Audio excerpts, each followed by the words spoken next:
On to the government's focus on a future made in Australia. The Prime Minister's in WA today, but there's a sense, and in fact he told the AFR in an interview with Phil Curry today, that his message is that the future made in Australia is almost restoring the faith with blue-collar workers. Is that something you think will resonate in central Queensland and areas where you haven't done that well, Labor, in Queensland?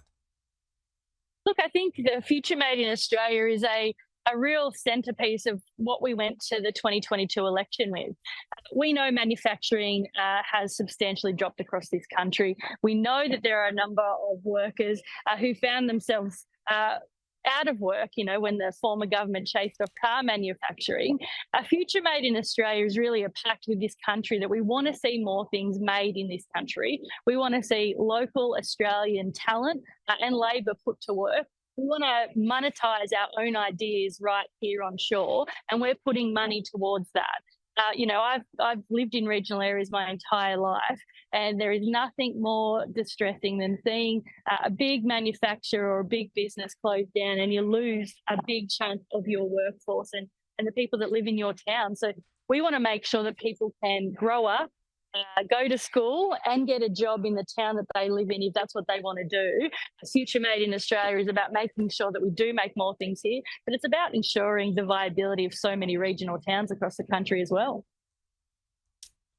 Yeah, and just on that issue of trade relations, as we spoke about, Don Farrell and his trade counterpart in Beijing have developed a strong relationship, as have other ministers in the government with their Chinese counterparts. At the same time, as we mentioned, there have been those difficulties and a near miss in the Yellow Sea. Is it important, as you said, to disagree where we must, as the government puts it, that government and ministers also take this up where they can? Yeah, absolutely. I think we've been really clear that the incident we've seen is completely unacceptable, not something that we would expect from another country, especially a trade partner like China. And I'm sure that those discussions will continue.